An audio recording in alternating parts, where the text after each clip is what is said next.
I watched Deadpool and Wolverine last night, and boy was it funny. I really enjoyed the first two movies. I thought they were pretty funny, something you can not really take too seriously and have a good time, and they definitely did it again with the third one, or the last one, maybe. As far as the MCU goes, it hasn't been in a really good place, and there hasn't really been a lot of good movies or even TV shows for all that matter for a while. Deadpool was the one movie where it's like, okay, now that it's all under Disney, hopefully like the MCU can get themselves out of the situation they're in with the failing movies and the bad shows and the plummeting profits. Deadpool just seemed like one of those movies. It was just an easy slam dunk, and I thought it was pretty good, and I think everyone should watch it when they can. It's definitely one of the funniest movies I've seen. Now, if you don't know Deadpool, then be ready for a lot of reference humor and fourth wall breaks, because basically that's who this character is. Now, that's not a problem. That's who Deadpool has always been. That's his shtick. And there is some of that in this new movie. There's also some moments where Deadpool was serious. As far as the story goes, it takes place after the second Deadpool, where Deadpool is basically being hunted by the Time Travelers Association, I believe, or TVA. One thing to know, I haven't watched a lot of the recent Marvel Disney shows on Disney Plus, so I'm probably going to get a lot of things wrong as far as people's names and who they are and what they're affiliated to, and there's probably going to be some things that I don't mention. Don't hate me, because I don't want to watch every single Marvel show that comes out. There's just too much to watch and I don't have time for all of it. So yeah, I believe the TVA is after Deadpool because of all the time travel shenanigans he got into with the last film and everything he did before. And Deadpool is like, oh, I'm not going to deal with that. I'm going to take care of business. And eventually he gets himself in a situation where he has to, I'm not going to say too much about it until I review the plot, but basically he teams up with Wolverine to stop the people who's trying to destroy his timeline, because his timeline's being destroyed. And they go on a wacky adventure where they meet up with some other heroes and basically try to stop the big bad guy and save Deadpool's universe. And it's actually a pretty decent story, because Deadpool's like, hey, I only got 9 people in my life, or 10, I guess, and that's all I got, and I love all these people, and I'm willing to do anything it takes to save them. That's a really good story for Deadpool. There was a good amount of action, a great amount of action, a lot of gore, and it was also just really, really funny, so it definitely got its genres down. Deadpool has always been the same type of character, you know, he just does what he wants, he breaks the fourth wall, he can pretty much regenerate, so that's in of itself very overpowered. The performances gave by Hugh Jackman and Ryan Reynolds was really done well. These guys are obviously the star of the shows, and they're really good actors, both of them. I can't really say that the other characters' performances stood out, but these two, the main stars, were just really good. Like, these guys knew what they were doing, and they did a really good job. The main movie took place in the Void, which I'm not going to talk about just yet, but just know they're in the Void area from the Loki series, and you know, for the majority of the time, it was a very just like not good looking place. It was just basically a desert. It's not like the most annoying thing, because that's what the Void is, but it just sucks that this movie had like, it seemed like such a low production budget. I don't know if this was during a time where they just didn't have that much income, but yeah, the setting took place in very just small locations or very low budget places where they really didn't have to do much. Obviously, they had some other places like set pieces that were pretty fine, but nothing too crazy. Just the main area just took place in like this abandoned desert where they probably only paid like $2 to rent out for the movie. The artwork was pretty done, the costumes looked pretty cool from what I've seen, and the cinematography itself was also really done well. The opening cinematic where Deadpool was killing a bunch of TVA people was really cool because of the camera movements that happened. It was just a really fun time to, you know, it's definitely a fun time to watch Deadpool do all these things and pull off these tricks and everything. Other than that, I mean, cinematography-wise, there was a cool little scene where Deadpool and Wolverine were walking up a little hill, and that was pretty done well, but other than that, there really wasn't any, like, great cinematography moments to be done. Actually, that's a lie. There's a little action piece at the end where they had to fight 100 Deadpools, basically, and the camera movement kind of reminded me of Oldboy with the hallway fight scene, so that was pretty cool, and don't know if that's what they were referencing, but hey, it's still fun. Editing was kind of another big talking issue that I saw. There was a lot of clipping moments where things just like happened, and like just what I mainly mean is just the knives that Deadpool has and his swords. There's just times where he just has them and pulls them out of thin air, or also just have him pull it through his own body.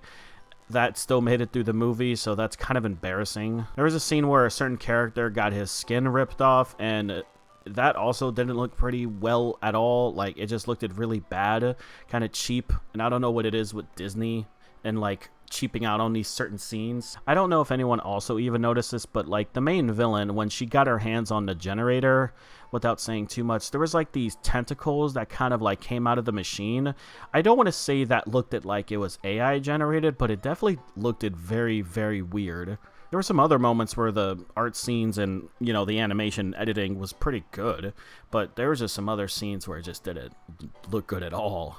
Like the scenes, the close-ups and everything, it was well, but definitely some yikes moments. As far as the music, this is also another weird one because I liked some of the music choices that they picked because, you know, Deadpool is supposed to be like childish and immature, and the music he listens to is, you know, pretty hysterical for a grown man to be listening to who's also a murderer. And I wouldn't say the music choices were bad, but definitely just weird. I noticed that they played some songs from The Greatest Show that also had Hugh Jackman, so I don't know if that was just a reference to that. But one example, they played Bring 'Em Out, and that just kind of didn't feel right. It just felt like it just felt a bit cheesy. Maybe that's what they were going for, just a cheesy soundtrack. Don't really know if there was any original music. I know they had the Avengers theme play, but that's about it. As far as originality and it standing on its own, it's definitely very similar to the first two Deadpool movies, obviously with the jokes and its comedy, but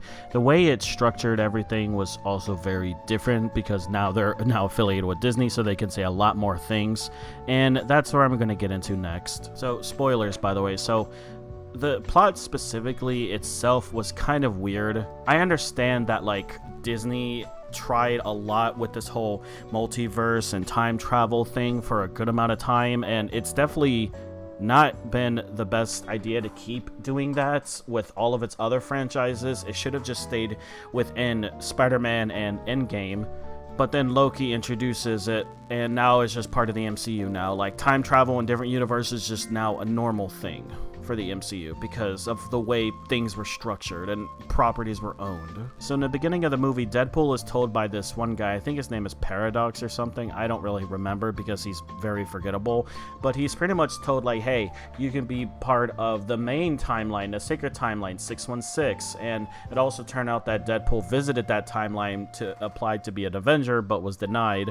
So he's then told like, hey, you can be part of 616 because your timeline is ending because of an anchor point dying, and that's because Logan and the events that happened in that movie happened, and so therefore the timeline is just fucking ending for some reason. I guess this is just a canon event that happens and like the entire universe fucking dies, even though I'm pretty sure the canon event, it's so weird because it's like canon events were made by the Spider-Verse where it's like, hey, this has to happen or else your universe will die, but in the MCU it's like, hey, if this thing happens, you're gonna all die.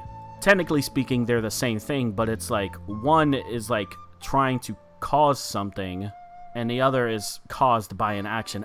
I don't know like where I'm going with all of this, but it's weird. So yeah, Deadpool's timeline's basically getting fucked, and the one guy's like, hey, you can either join 616 or you could die with them, and Deadpool's like, oh, hey, what if I find a new Wolverine? And they're like, no, you don't want to do that. And then he gets the worst Deadpool possible, apparently, which I don't know what they used to determine the worst Wolverine. I don't know if that really is the worst Wolverine, but regardless, we'll find out later. Well, I can tell you now, it turns out that Wolverine let all of its teammates and comrades die when a certain war happened or attack. I don't remember too much about the details, but that's basically it. And he spends a lot of his time drinking at the bar and basically being alone. Deadpool's like, hey, this guy's fine, he's our new Wolverine, whatever, blah, blah, blah. And then the guy's like, no, I'm gonna send you to the void now so you can die. So they go there, and then Wolverine's all pissed because he's like, what the fuck, bro? You took me from my timeline, and now I'm in this stupid situation. Then this is where they throw in some other characters from Fox universes, including the Fantastic Four with Chris Evans, and there's some jokes where like he thinks, oh, this is Captain America, but it's actually the Human Torch, which is I thought was pretty cool because I liked it. The Human Torch as a hero back then when I was younger. And then they're all brought and captured to this one lady who's Charles Xavier's twin sister from another universe, and she's also just as powerful. and she wants everyone to be fed to this monster in the void, and then therefore Deadpool and Wolverine are next up, and they're like, no, we're not doing this shit. We're not gonna submit to you, even though she has powers to like manipulate their minds and thoughts and making them think no one loves them. So that's an issue that Deadpool goes through because he's trying to save his family. So him and Wolverine escape, and they ended up finding more Deadpools on the way of escaping. They find a very cute little dog with Nice Pool, who's played by Ryan Reynolds as well, without the skin issues. And he tells them, I'll just keep going this way. And they all work together, and they even find a car, a Honda. And there were some jokes earlier in the movie about a Honda. And yeah, now he has to drive it. Then eventually Deadpool and Wolverine get into a little fight, and they fight all night long, which is kind of funny. And then they're saved by some familiar faces when they were dragged from the car. And this is when we meet the other cast of characters, which were all surprise cameos. We have Channing Tatum playing the Gambit, Wesley Snipes as Blade, Stephane Keane playing as Laura, or X-23 from the Logan movie, and Jennifer Garner with Elektra. And these are all people who were like in other Fox films, but you know, were cut off because their universes were also destroyed, and that's the reasoning why those universes were dead. They're all also in the void. Everything in the Fox is void, is in the void, basically. There was also a moment where Deadpool and Wolverine was fighting, and behind them was the 20th Century Fox logo, so that was pretty funny. Also, Chris Evans, Human Torch, would have been with them as well in this team up, but he died as well. He's the guy who got his flesh taken away, and there was just a sack of limbs and blood and everything. So they all team up and go and fight Cassandra Nova, which is the twin sister of Xavier, I forgot to mention. And they basically all beat her up, and she tries to manipulate all of them, including Wolverine, one last time with this whole like, hey, you were never loved, you're a failure, but if you join me, you'll be something, you'll mean something. The entire time, everyone else is fighting the goons and a bunch of other people from Fox films were villains, and they need to get this helmet from someone to put it on Nova so that her powers can be disabled and Deadpool and all of them can go back home. There were some really cool action pieces here, and it was pretty fun to watch everyone, and there was a lot of callbacks and throwbacks to everything from their franchises as well here. Then as Wolverine was getting manipulated, he's like, no, you're the one who's lost. And Deadpool slams the helmet that they need, the MacGuffin, and they slam it on Nova, and then she's powerless. But then she gets shot by someone who apparently is a very weak person who just has a gun and who was also like crippled or at least defeated the Human Torch for a moment, which is some people were complaining about, but that's just whatever. It's superhero movies. Who cares? It turns out he's been working with the guy from earlier, Paradox, and he was assigned to kill Nova, and she was pissed about this, and she's like, oh, hey, Deadpool, save me. Take this helmet off me, and I'll take you guys back home as a reward. And so Deadpool and Wolverine take the helmet off, and then they get to go back home. But it turns out Paradox was actually planning on destroying Deadpool's universe regardless, because earlier in the movie he created a time splitter, which will just end a universe regardless of what's going on. So he has this machine set up and going to take over Deadpool's universe. And he's going to try and stop them. Nova comes and actually takes over the machine. Is like, hey, I'm just going to take this machine and kill all the timelines. And with her is a bunch of other Deadpools, and there's a whole fight scene. There's a lot of killing, a lot of blood, a lot of jokes, a lot of funniness going on. Nice Pool ends up fucking dying, and his dog goes to Deadpool, so Deadpool's pretty happy about that. But Peter Pool turns up, which is Deadpool's best friend, the original Deadpool. He shows up and is like, hey guys, you don't need to fight Deadpool. And I will say it's kind of funny how they all just see Peter and is like, oh, it's okay, everything's cool now. So Deadpool and Wolverine team up, go down to stop the generator. They're told that they need to create a bond, and Deadpool and Wolverine both want to sacrifice each other, but it turns out the only way to stop this machine is if they work together and sacrifice each other. And that's what they do. They both die because they're dealing with antimatter, and they build a bond to destroy the machine and rip it from Nova, and she gets defeated. And then Deadpool and Wolverine are actually alive, so, you know, their sacrifices were not really real. But Deadpool learned an important lesson about fighting for what he cares about and doing things for other people. And, you know, that's the lesson they take home with this film. And the credits roll. Wolverine gets to stay in Deadpool's universe, so I guess all the M-rated and violent stuff will be with Deadpool. And they also kind of reference that all the other people that helped them out, like Blade and Gambit and Elektra and X-23 can come back as well from the void by some higher up that shows up, but she's like, we'll see what we can do. And then there's a happy dinner scene. They all live happily ever after, and that's the end. One thing I wanted to say, after the movie, during the credits, there was a lot of behind-the-scene clips of the Fox movies, and they showed pretty much all of the Fox productions and a lot of stuff that a lot of people probably hasn't seen. It was definitely very sweet and wholesome, and yeah, a lot of movies pretty much need to do this because it just shows like these were real people that worked on the movie, and I only hope that Disney got these people work because they did absorb them, Fox 20th Century that is, and then I'm pretty sure a lot of them also got fired afterwards, so I just only hope that these people got the work they need. It definitely feels like there won't be another Deadpool movie, but who the hell really knows? If this movie makes a lot of money, Deadpool can easily come back just like he did with this movie. Some last things I wanted to just touch upon. As much as I said that this movie was pretty funny, there were some times where a lot of jokes didn't land, and I don't want to say that the reference humor was the main issue. I understand Deadpool is all about reference humor and fourth wall breaks, but there was just some times where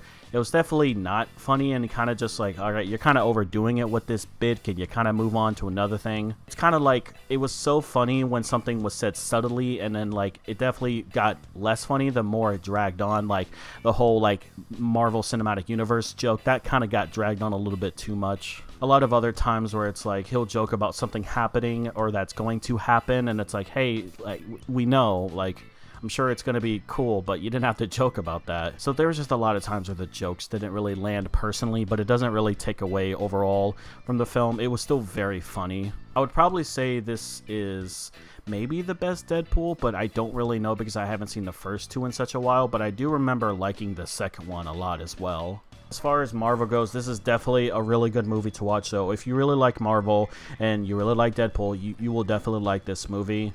I don't know where Marvel stands as far as it releasing its content. I know they're slowing down movies and shows right now, but this is definitely one of those movies where it's like, hey, you're going to have a good time, so go ahead and watch it. It's definitely worth going to. There's some issues here and there, nothing too serious. After the credit scene, there was also a really funny joke that had me cracking the hell up. But yeah, overall, I'd say I'd give it a 7.5. If on a good day, I'd probably give it an 8, but 7.5 is where I'm going to stand. So yep, that's my review. Feel free to leave a comment in the comments below and recommend another movie for me to watch and review, and I will more than likely do it because I have a lot of free time on my hand and I have no life. Just kidding, I'm doing fine. But yeah, leave a movie recommendation if you want me to review it. That's about it, everybody. You guys have a nice one.